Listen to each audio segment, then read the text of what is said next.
Once there was a young man, and he lived in a small town, and he was a barber. And the reason he was a barber was because his father had been a barber, his grandfather had been a barber, and his great-great-grandfather had been a barber, and all the men in his family had been barbers going back generation upon generation. For in those days, that's what you did. You did what your father did. And it didn't matter if you didn't like it or you weren't good at it, that's just the way things were. So this young man, his name was Peter, by the way, became a barber.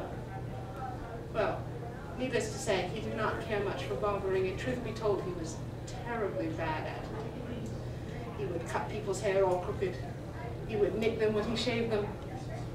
People still came to him. He was the only barber in town, but they stretched him. They made their haircuts last as long as possible.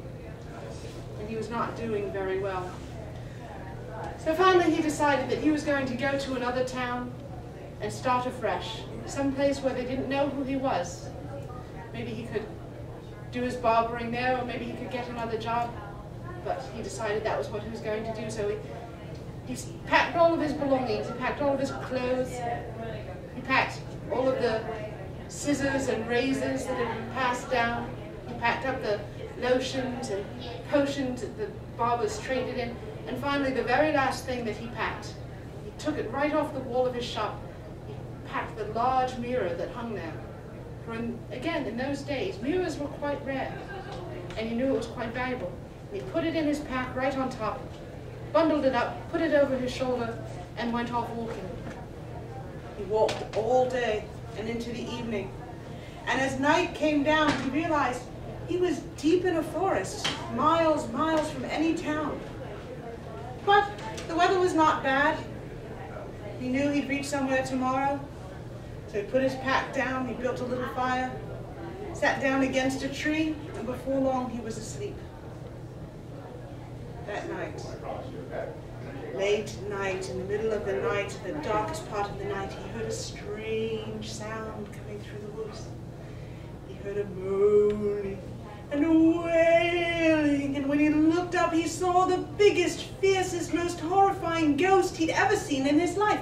Well, truth be told, it was the only ghost he'd ever seen, but he could not imagine one more horrible than this. And the ghost screeched at him and said, "What are you doing in these woods?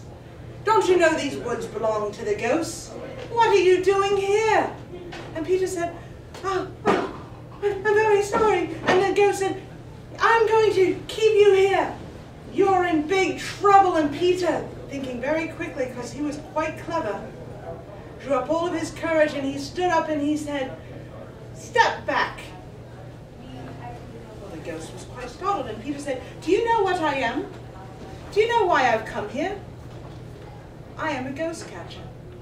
In fact, the people in the next town over hired me to come into these woods and find all the ghosts and capture them so they could travel through it in safety." Well, the ghost had never heard of a ghost catcher, and there was a very good reason, because Peter had just made it up on the spot. So he was a bit dubious. He said, "You're a ghost catcher, how do you do it?" And Peter reached down and picked up his sack and said, "See this sack? This is a magical sack. I can capture ghosts and keep them here forever." The ghost said, "Really?" And Peter says, "Yes, I have a ghost in here now. Would you like to see?" "Certainly." Well, Peter put the pack down and opened it up, and the ghost came and looked down into it. And there on top was the mirror, and the ghost saw his own reflection.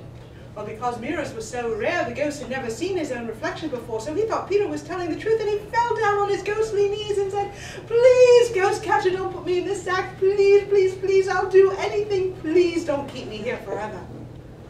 And Peter said, "Very well, do me up the sack. If you make a promise that you and all of the ghosts that live in these woods will never bother people here again, I'll let you go." And the ghost said, "Yes, ghost catcher, whatever you say, anything, I'll be perfectly happy. Yes, I'll make a promise, and I'll make sure all the other ghosts promise too." Peter said, "Very well, be on your way." "Oh, thank you, ghost catcher, thank you, thank you." And the ghost vanished. Well, the next morning, Peter got up and continued his journey and came into the next town, and as he walked out of the woods into the town, all of the townspeople saw him coming. Well, they knew all about the haunted woods, and they ran over and said, "Sir, don't you know those woods are haunted? How did you survive?" Peter picked up his sack and opened it and showed them the mirror and told them the whole story, and the townspeople were so grateful that he had rid them of their curse. They made him the town's official ghost catcher, and they gave him a salary and they gave him a home. Because you see, although Peter was a terrible, terrible barber, he was an excellent ghost catcher. I hope you enjoyed that. That is called The Ghost Catcher, of course.